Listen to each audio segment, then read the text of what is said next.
मुंबई महानगरपालिकेच्या मासिक सभेतून विरोधकांचा सभात्याग। चेंबूर अहवालावरती हरकतीचा मुद्दा मांडण्यासाठी विरोधक आक्रमक।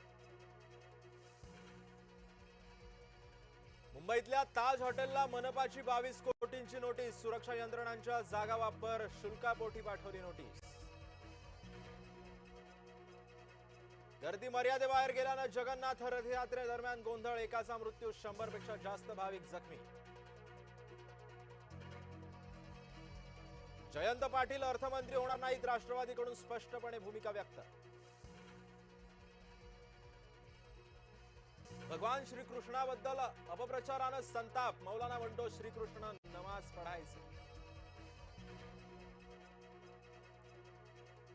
भगवान श्रीकृष्णाचा अपमान करणाऱ्याला ठोकून काढायला हवं। बरळणाऱ्या मौलाना जर्जीस बाबत पडळकरांचं वक्तव्य। ठाकरेंच्या आंदोलनात फडणवीसांनी यावं, खासदार संजय राऊतांची मागणी।